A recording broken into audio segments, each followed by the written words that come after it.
اس اجلاس میں موجود معزز علماء کرام، خصوصاً مخدوم گرامی حضرت مولانا مفتی ابو القاسم صاحب نعمانی دامت برکاتہم، اور محترم اراکین جمعیت،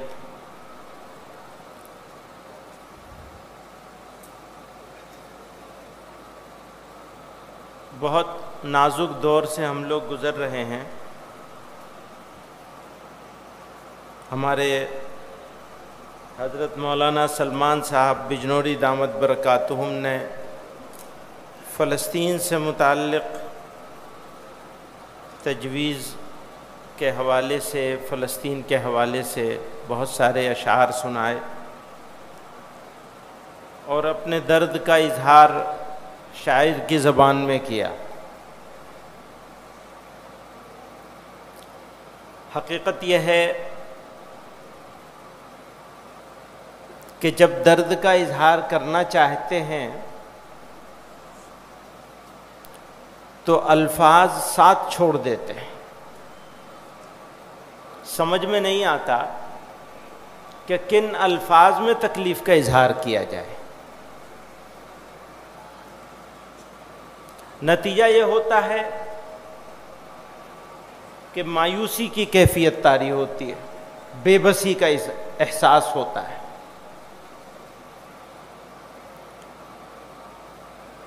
اور ہم تو ایسے دور سے گزرے ہیں، بھارت کے مسلمان،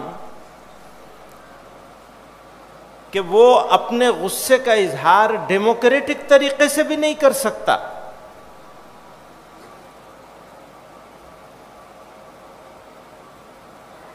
اس کی مذمت کے لیے جو بنیادی حق ہے اس کا استعمال بھی نہیں کر سکتا۔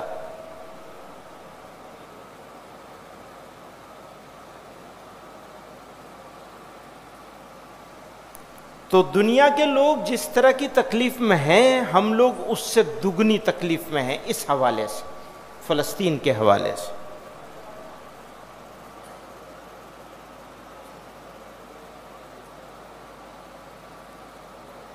بات کریں گے اگر خود ملک کے اندر فرقہ وارانہ منافرت،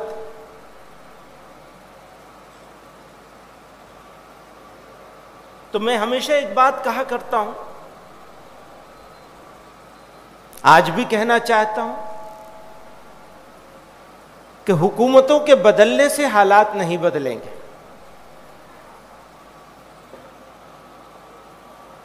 حالات کے اندر تبدیلی اگر آئے گی تو لوگوں کے بدلنے سے بدلیں گے حالات۔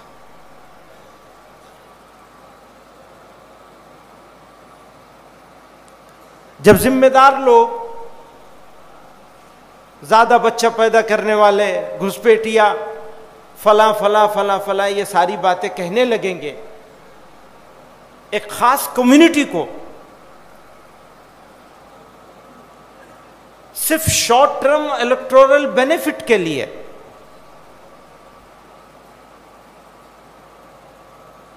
تو پھر کیا ہوگا؟ تو ایسے نازک حالات میں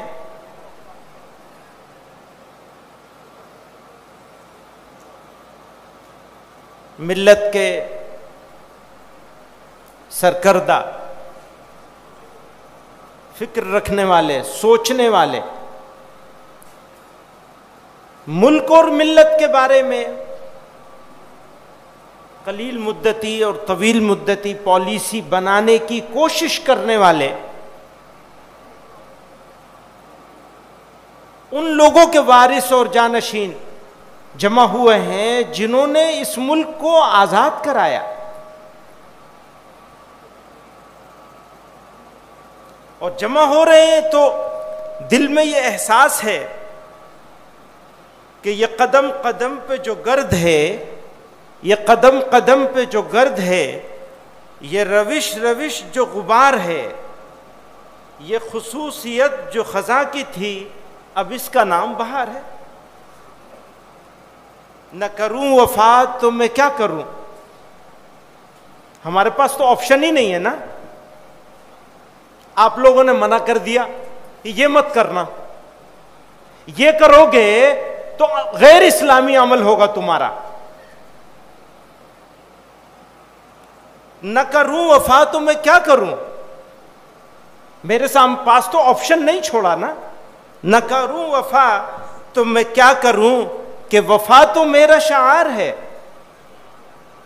نہ کروں وفا تو میں کیا کروں کہ وفا تو میرا شعار ہے. وہی پھول مجھ کو پسند ہے جو چمن کی آنکھ کا خار ہے.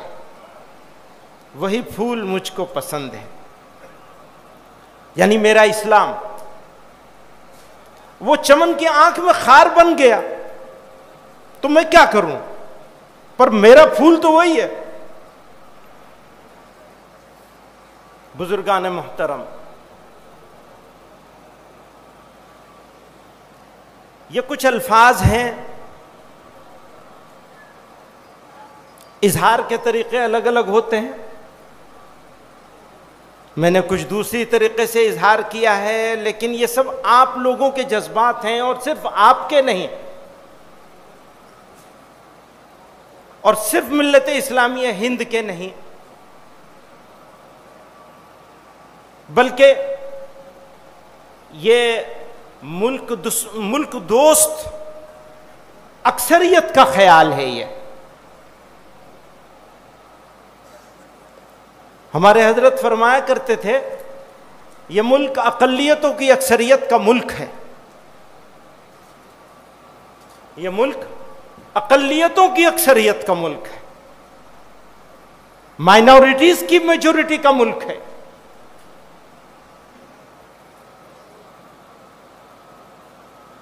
ہماری ذمہ داری ہے, حضرت نے اس بارے میں بھی بار بار فرمایا الگ الگ موقعوں پر, ہماری ذمہ داری ہے کہ اپنی جیسی اقلیتوں کے ساتھ اشتراک عمل کیا جائے. اگر ہم اپنی جیسی اقلیتوں کے ساتھ اشتراک عمل کرنے میں کامیاب ہو جائیں تو پھر نفرت کا مقابلہ کیا جا سکتا ہے.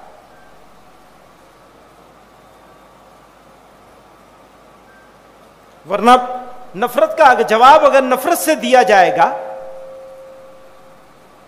تو نفرت کو فائدہ ہو جائے گا. نفرت کا جواب نفرت سے نہیں دیا جا سکتا, آگ کو آگ سے نہیں بجھایا جا سکتا.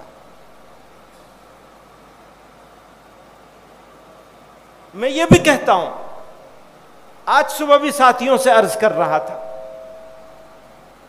اور یہ کیونکہ ذمہ دار لوگوں کا مجمع ہے, یہاں پبلک میٹنگ نہیں ہے یہ, تو اگر میری کسی بات کو کریکٹ کرنا چاہیں تو آپ لوگوں کو اختیار ہوگا, آپ میری بات کو کی تصحیح کر سکتے ہیں. اور اس خیال کے ساتھ میں یہ بات پیش کرتا ہوں کہ ہو سکتا ہے میں غلط ہوں, لیکن ہم خیال برادران وطن کے ساتھ سنجیدہ ملک کے بارے میں فکر کرنے والے برادران وطن, وہ ہندوؤں میں بھی ہیں, سکھوں میں بھی ہیں, اور دوسری اقوام میں سب جگہ موجود ہیں, ان کے ساتھ ان معاملات پہ جن کے بارے میں غلط فہمی ہے, اسلام کے بارے میں, مسلمانوں کے بارے میں, عبادت گاہوں کے بارے میں, عبادتوں کے طریقے کے بارے میں گفتگو ہونی چاہیے. جو اختلاف رکھتے ہیں ان کے ساتھ بھی گفتگو ہونی چاہیے, چونکہ جو اتفاق رکھتا ہے اس سے تو کوئی گفتگو نہیں ہو سکتی.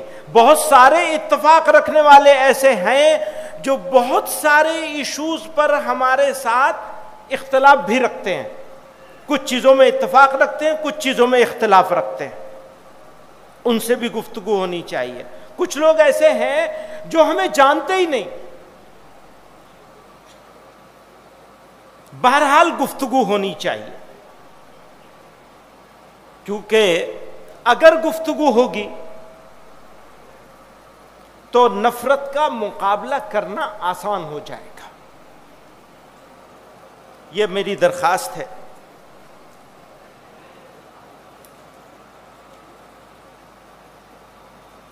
ملک میں ایک مہلک بیماری پھیلی ہے، فرقہ وارانہ تناؤ کی بیماری، اور اس سے مقابلے کا سب سے مؤثر راستہ یہ ہے کہ پسماندگی کے دلدل سے نکلنے کے سارے صحت مند راستوں پر چلا جائے. تعلیم گاہیں ہوں یا بازار، آرٹ اسپیس ہوں یا اسپتال، عدالتیں ہوں یا کھیل کود کے میدان. عدالتوں کا حال بھی ایسے ہی ہو گیا ہے. ہر جگہ اپنی موجودگی درج کرانے کی محنت ہمیں تیز کرنی چاہیے. ہر میدان میں اپنا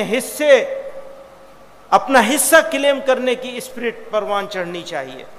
سرکاری اداروں میں بھرتیوں پر خاص توجہ دی جائے. اگر ہم کاروبار کی طرف توجہ دیں گے تو اسی کے ساتھ ساتھ ہم کو سرکاری بھرتیوں میں اس پہ توجہ دینی چاہیے، قابلیت پیدا کرنی چاہیے. چونکہ سسٹم سے باہر رہ کر سوتیلے سلوک سے نجات پانا بڑا مشکل کام ہے، جبکہ سسٹم کے اندر رہ کر کوشش زیادہ کارگر ہوگی. یہ تو لانگ ٹرم کوشش کا طریقہ ہوا. شارٹ ٹرم میں اس سے نمٹنے کی گفتگو آگے کے لیے اٹھا کر رکھتے ہیں کہ شارٹ ٹرم میں کیسے نمٹا جائے گا. ایک اہم بات جس کی طرف توجہ دلانا چاہتا ہوں اپنے نوجوانوں کو، ایک بات اور بھی ہو رہی ہے، وہ یہ ہو رہی ہے کہ لوگوں کو یہ سمجھانے کی کوشش ہو رہی ہے کہ غلطی ہو گئی، بڑوں سے غلطی ہو گئی. میں نے اپنے ساتھیوں سے کہا تھا ہم نے ایک پاور پوائنٹ پریزنٹیشن بنا رکھا ہے، موقع ہوگا تو شام کو اس کو پیش کروں گا میں انشاءاللہ،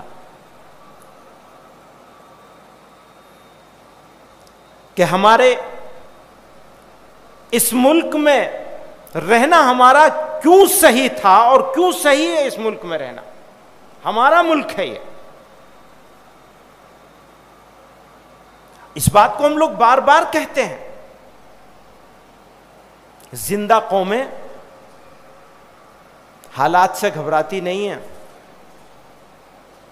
حالات سے گھبرانے والے لوگ وہ ہوتے ہیں جو مردہ ہوتے ہیں. حالات سے گھبرا جانا مردہ قوموں کی علامت ہے اور پہچان ہے. اور حالات تو آتے ہیں، آگے بھی آتے رہیں گے. کسی خوش فہمی میں مت رہیے. اگر ہم مسلمان ہیں تو ہر زمانے میں ہمارا امتحان ہوگا. کبھی آسانی کے ذریعے امتحان ہوگا، کبھی تنگی کے ذریعے، فراخی کے ذریعے امتحان ہوگا، کبھی تنگی کے ذریعے سے ہوگا.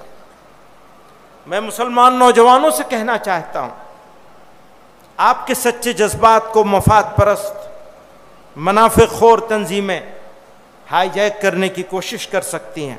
مقصد یہ ہوتا ہے کہ پوری قوم کے سروں پر نا امیدی اور مایوسی کا شامیانہ تان دیا جائے. یاد رکھیں، بھروسہ مومن کا سب سے بڑا ہتھیار ہے. اللہ کی کبریائی پر بھروسہ کہ میرا مولا میری شہرت سے زیادہ قریب ہے. بھروسہ کہ وہ میرے یقین کی لاج رکھے گا. میرے نوجوان دوستو، میری قوم کے روشن مستقبل کے معماروں، میں اپنے نوجوان دوستوں سے کہتا ہوں، آپ کو جھانسے میں نہیں آنا ہے. راتوں رات دولت مند بنا دینے والی اسکیموں سے بھی ہوشیار رہنا ہے. راتوں رات انقلاب برپا کر دینے والے نعروں سے بھی ہوشیار رہنا ہے. خدا کی سنت پر یقین رکھنا ہے. اس دنیا کے لیے خدا کی سنت یہی ہے اور یہی رہے گی کہ سونے والا کھائے گا اور جاگنے والا پائے گا. سوئے رہیں گے تو سوتے رہ جائیں گے. مطمئن ہو جائیے کہ بہتر ہو گئے حالات تو سو جائیں گے. ابھی تو لوگ بہت خوش ہیں، بہتر ہو گئے حالات. حالات تو بہتر ہوں گے تب جب ہم اور آپ جاگیں گے، محنت کریں گے، قربانی دیں گے، اپنے وقت کی قربانی دیں گے. ہمارے کل مولانا صدیق اللہ چودھری صاحب کہہ رہے تھے تم نے کام کرنا چھوڑ دیا. ہاں، وہ تم نے اپنے باپ کا راستہ چھوڑ دیا. صحیح بات ہے، ہم نے یہی ایک راستہ تھوڑی، سارے راستے چھوڑے ہوئے ہیں. ہم تو واقعتاً نااہل ہیں، اور میں یہ زبانی جمع خرچ نہیں ہے کہ میں تواضعاً کہہ رہا ہوں، یہ تو زبردستی ہے بٹھا دیا گیا، ورنہ کہاں اس قابل تو ہے نہیں. ہاتھ پہ ہاتھ دھر کے بیٹھنے والا محروم رہے گا، لگن کے ساتھ قدم اٹھانے والا منزل پر موج منائے گا. قوم کی ترقی میں یاد رکھیے گا، قوم کی ترقی میں نسل 2 نسل 3 نسل کی محنتیں کھپا دینا انسانی تاریخ میں بالکل عام بات ہے، کوئی شارٹ ٹرم نہیں ہے، کوئی قلیل مدتی نہیں ہے. اگر آپ کو اپنی نسلوں کو عزت کی زندگی دینی ہے تو آپ کو پھل نہیں کھانا ہے، قربانی دینی پڑے گی. کسی نے کہا تھا بھیا اگر تمہیں کھانا ہے تو گیہوں بو لینا، چاول بو لینا، اور اگر تمہیں اپنی تیسری نسل کو کھلانا ہے تو زیتون کا درخت لگا دینا. آئیے عہد کریں کہ ہم بھول جائیں گے اب گیہوں اور چاول کی بوائی، ہم اپنی تیسری چوتھی نسل کے لیے زیتون کا پیڑ لگائیں گے. آج کے لیے کچھ نہیں کریں گے، جو کریں گے مستقبل کے لیے کریں گے، اپنی ذمہ داری ادا کریں گے، بدلہ پانے کے لیے نہیں کریں گے. اگر بدلہ پانے کی امید میں کرو گے تو یاد رکھنا مایوسی کے سوا کچھ نہیں ملے گا. اگر کامیابی چاہتے ہیں آپ، میں آج آپ سے اپنے نوجوان دوستوں سے کہنا چاہتا ہوں، خوشی کی بات ہے کہ آج ہماری جمعیت میں وہ ممبران، یہ جماعت الحمدللہ نئے خون کے ساتھ، نئے جوش کے ساتھ، نئے ولولے کے ساتھ تاریکیوں میں روشنی کی کرن ہے اس ملک کے لیے، ملک کے مستقبل کے لیے، ملک کے مسلمانوں کے لیے نہیں، ملک کے کمزوروں کے لیے، مظلوموں کے لیے، ناانصافیوں سے لڑائی کے لیے، ظلم اور انیائی کا ویرودھ کرنے کے لیے. اتنے سارے خوبصورت الفاظ اور ایسی سوتی ہوئی قوم، کیسے کام چلے گا؟ الفاظ کی خوبصورتی، لفظ تراش تراش کے عمدہ الفاظ بولنا، لفظوں کو پیش کرنا، یہ تو کمال ہے کچھ ہی لوگوں کا. ہمارے پاس الفاظ نہیں ہیں، ہمارے پاس ہمارے ارادے ہیں، ہمارے عزائم ہیں. میں مولانا صدیق اللہ چودھری صاحب کی اس بات سے بالکل اتفاق نہیں کرتا ہوں کہ میں نے کام چھوڑ دیا ہے. ہاں کچھ کام چھوڑ دیا ہے، کچھ کام ضرور چھوڑ دیا ہے، لیکن کچھ کام کر بھی رہے ہیں. اس بات کا اعتراف ہے کہ ہم کام کے قابل نہیں ہیں، لیکن پھر بھی ٹوٹی پھوٹی کوشش کر رہے ہیں. یہاں جمع ہوئے ہیں ہم اور آپ، اور اس عزم کے ساتھ جمع ہوئے ہیں کہ ہر سال جمع ہوا کریں گے کہیں نہ کہیں ملک میں.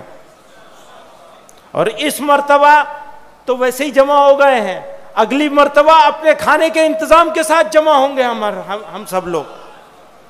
یعنی جان مال دونوں لگے گا. ابھی بھی لگ رہا ہے جان مال دونوں لگ رہا ہے نا.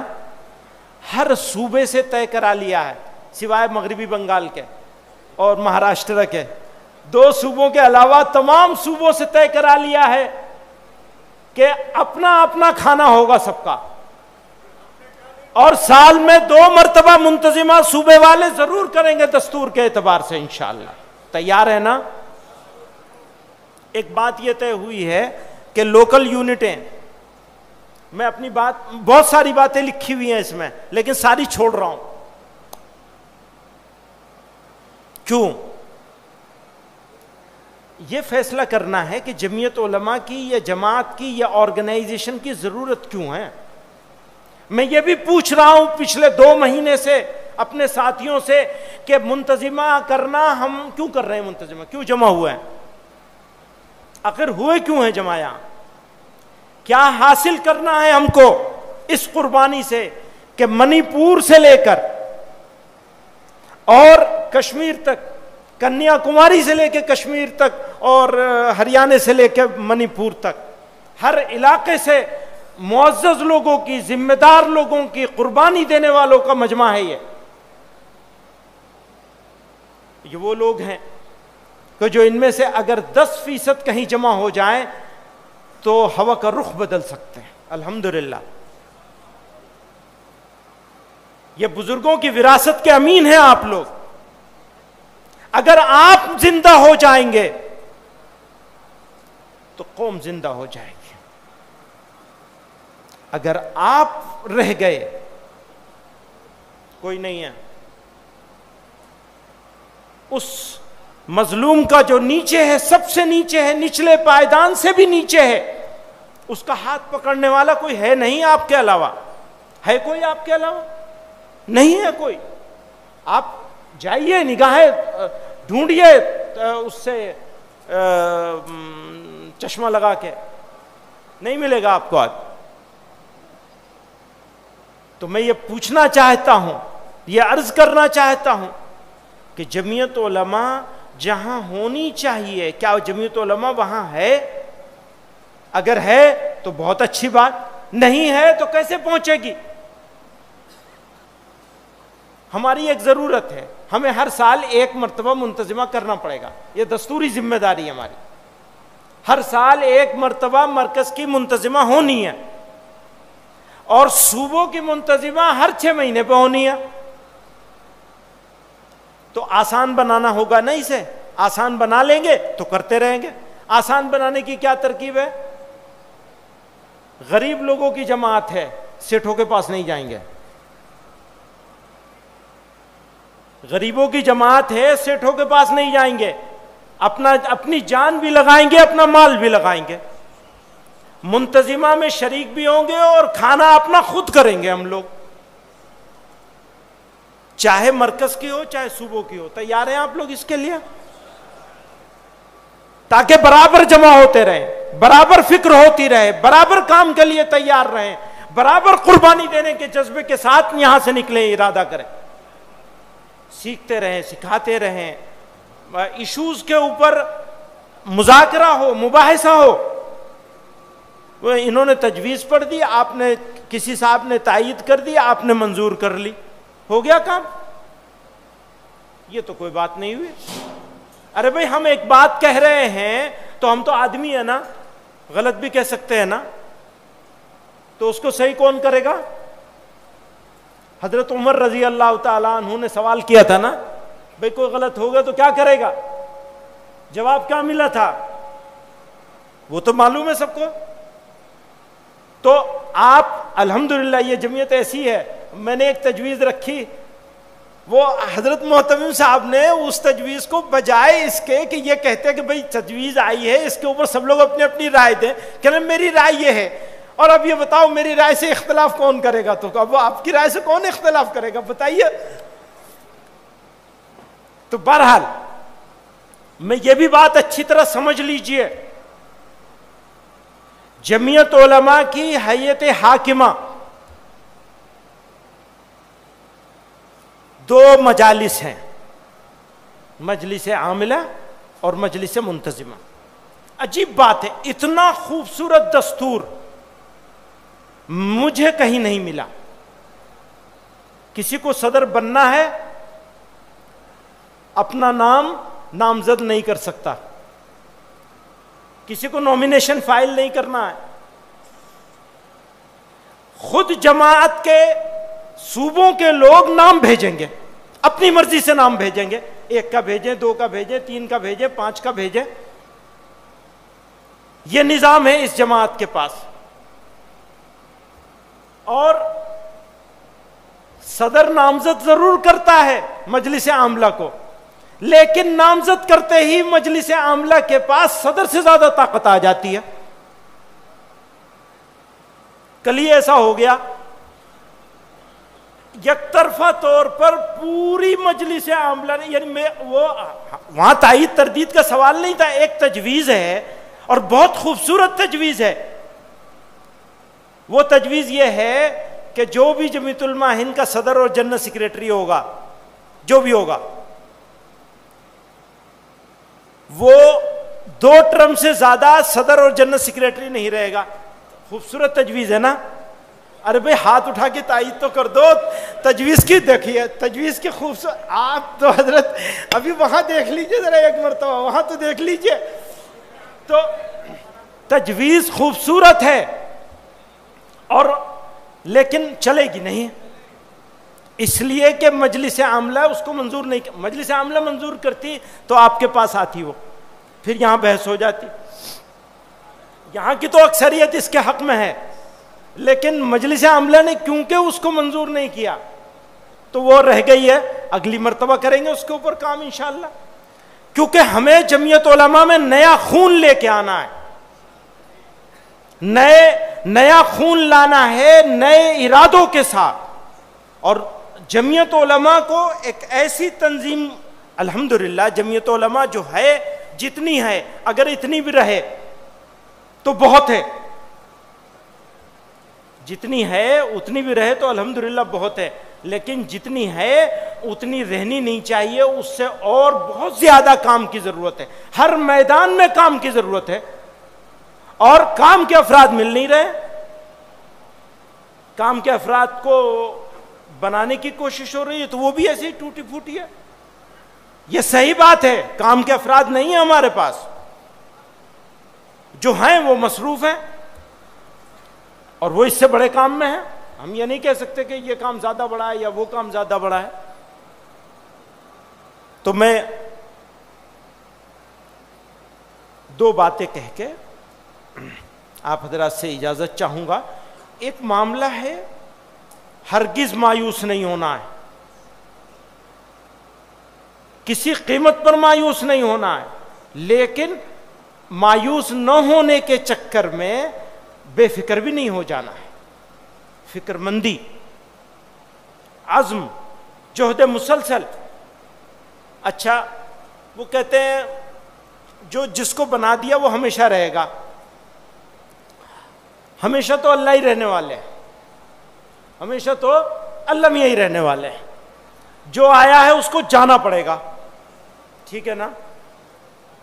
اچھا ہمارے اکابر اللہ تعالیٰ ان کی قبروں کو نور سے بھر دے, ہمارے حضرت سے کسی نے سوال کیا, کسی نے گھر میں بیٹھے تھے تو بھائی عتیق مرحوم نے کہا بس حضرت اب تو آپ کو آرام کرنا چاہیے. بالکل آخری زمانہ تھا اور پیر کا بھی ایکسیڈنٹ ہو گیا تھا, چلنا پھرنا بھی مشکل تھا, ویل چیئر پہ تشریف لے جاتے تھے نماز کے لیے بھی. تو بھائی عتیق مرحوم نے یہ کہا کہ حضرت اب تو آپ کو آرام کرنا چاہیے. تو بڑی ٹھنڈی آہ بھری, بہت ہی ٹھنڈی آہ بھری, فرمایا میاں آرام تو قبر میں ہی ملے گا. تو الحمدللہ ان کو تو ان کی قبر میں آرام مل گیا. اب مولانا صدیق اللہ صاحب کہتے ہیں تم نے چھوڑ دیا, صحیح کہتے ہیں وہ, ہم نے صرف چھوڑا نہیں ہے بلکہ ہم تو ناخلف ہیں. میں واقعہ ہے, بغیر کسی مذاق نہیں ہے, سیریس بات کہہ رہا ہوں. حضرت شیخ الاسلام حسین احمد مدنی رحمۃ اللہ علیہ اپنے آپ کو ننگے اسلاف لکھتے تھے. میں جب حضرت کی تحریر کہیں کچھ دیکھتا ہوں تو مجھے بار بار یہ خیال آتا تھا کہ وہ تو تواضعاً فرمایا کرتے تھے, میں حقیقتاً ننگے اسلاف ہوں. تو ہمارا کام کیا ہے, افراد کسی طرح سے کچھ تیار ہو جائیں, آ جائیں تو ان کے حوالے کر کے اور ہم بحیثیت خادم کے رکن کے جمعیت علماء میں کام کریں.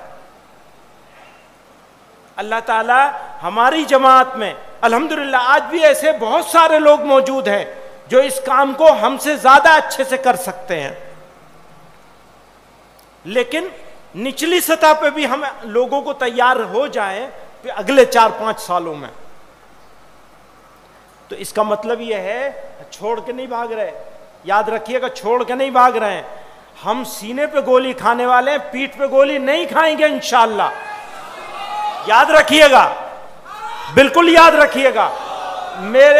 مجھے یو پی کی سرکار کے ایس ٹی ایف نے 2 مرتبہ طلب کیا ہے.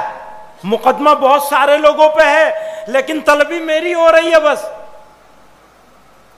تو اس بات کو یاد رکھیے گا, ساتھیوں نے یہ بھی کہا کہ تم نہیں جاؤ گے تو بھی کچھ نہیں بگڑے گا تمہارا. ہم نے کہا جتنی مرتبہ بلائیں گے اتنی مرتبہ جائیں گے.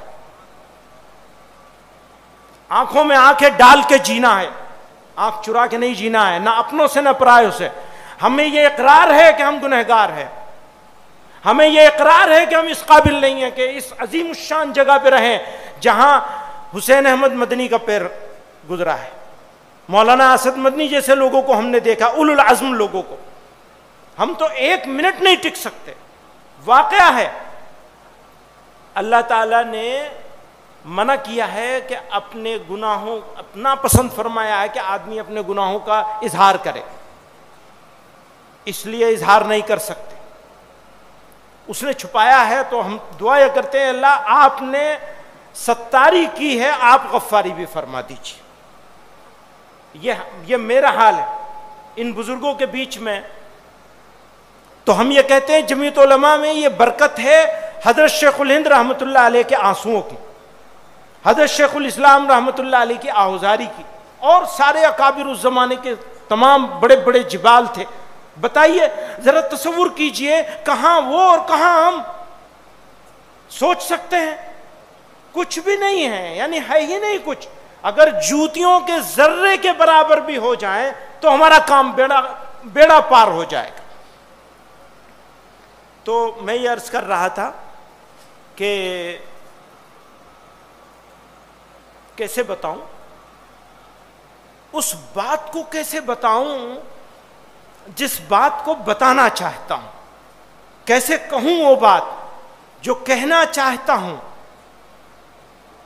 مجھے ضرورت ہے اللہ تعالی کی نصرت آپ کی شکل میں. اس جمعیت علماء کو, ملت کے ان بے قصور لوگوں کو جنہیں مار مار کے مار دیا جاتا ہے سڑکوں پہ, وہ ہم بھی ہو سکتے ہیں, ہمارے بھائی بھی ہو سکتے ہیں, اور ہیں وہ ہمارے بھائی. ان کو ہماری ضرورت ہے. اگر ان کی ضرورت ہم پوری نہیں کریں گے تو ہماری بخشش نہیں ہوگی. ہماری بخشش نفل نمازوں میں نہیں ہے, ہماری بخشش نفل نمازوں میں نہیں ہے. فرض تو ضروری ہے, ہماری بخشش انہی میں ہے. ہماری بخشش ان میں ہے جن کو مرتد بنایا جا رہا ہے, جن کو مرتد بنائے جانے کی پلاننگ ہو رہی ہے. میں یہ آپ سے یہ کہتا ہوں, نہیں کہنا چاہتا لیکن کہتا ہوں اس بات کو, ہم ہندوستان کی, بھارت کی ساری پولیٹیکل پارٹیز کو, مسلمانوں کے پاس ساری پولیٹیکل پارٹیز کے لیے دروازہ کھولنا چاہتے ہیں. لیکن اگر کسی نے مسلمانوں کی شناخت ہی مٹانے کا نیت کر لی ہو, انہیں یہ منظور نہ ہو کہ مسلمان مسلمان رہے, تو پھر کیا ہوگا؟ راستہ رہے گا ہمارے پاس؟ نہیں ہے, وہ راستہ نہیں ہے. اور ہم سے شکایت ہے آپ لوگ ایسا کرتے ہیں ویسا کرتے ہیں. آپ لوگ ویسا کرتے ہیں ویسا کرتے ہیں, ہم کہاں ایسا ویسا کرتے ہیں, آپ کرتے ہیں ایسا ویسا.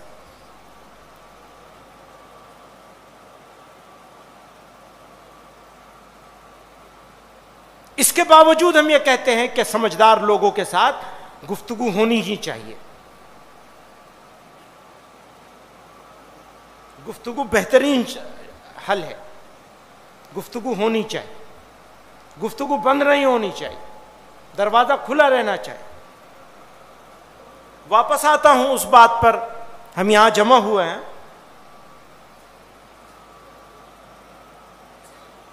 اچھا, ہمارا تو کام ہو چکا, ہمارا تو سفر پورا ہو رہا ہے, اب قبر میں پاؤں ہیں. واپسی کا سفر آدھے سے زیادہ طے ہو چکا ہے. ویسے تو بلاوا کسی کا بھی آ سکتا ہے, لیکن ہم تو آخری دور میں ہیں. پر میں اپنے نوجوان دوستوں سے کہنا چاہتا ہوں، آپ کا انتظار ہے، آپ ہی کا انتظار ہے، آپ آگے بڑھیں گے اور اللہ تعالیٰ چاہے گا تو آپ سے انقلاب آئے گا۔ ہمیں معلوم ہے کہ وہ انقلاب ہو سکتا ہے اس انقلاب کو آپ بھی نہ دیکھ سکیں، لیکن یقین جانیے اگر صحیح سمت میں چلیں گے تو آپ کی نسلیں ضرور اس انقلاب کو دیکھیں گی انشاءاللہ۔ ہمارے بیچ میں بہت سارے اکابر موجود ہیں، حضرت مولانا عبدالقوی صاحب ہیں، حضرت محتمم صاحب ہیں، حضرت مولانا رحمت اللہ صاحب ہیں، مفتی سلمان صاحب ہیں، مولانا راشد صاحب ہیں، مولانا بدر الدین صاحب ہیں، مولانا عبدالرب صاحب ہیں، مولانا رفیق صاحب ہیں۔ یہ سارے وہ لوگ ہیں، بڑے بڑے لوگ ہیں۔ نہیں، کیا ٹائم ہو رہا ہے؟ 1:20 ہو گئے۔ کیا کریں، نماز کو تھوڑا آگے بڑھا دیں؟ میری بات لمبی ہو گئی، یہ سوچا تھا کہ مختصر کروں گا، تو میں مولانا ابھی 2 حضرات کا بیان ہے نا، تو ابھی مفتی عفان صاحب آئیں گے تو 2-3 منٹ یہ اور لے لیں گے، تو اس لیے میں اس کے بعد کس کو بلانا تھا؟ حضرت محتمم صاحب سے درخواست کروں گا نماز کا وقت تھوڑا سا آگے بڑھا دیتے ہیں، 2 بجے کر دیتے ہیں، 2 بجے نماز ہوگی۔ حضرت آپ تشریف لے آئیں۔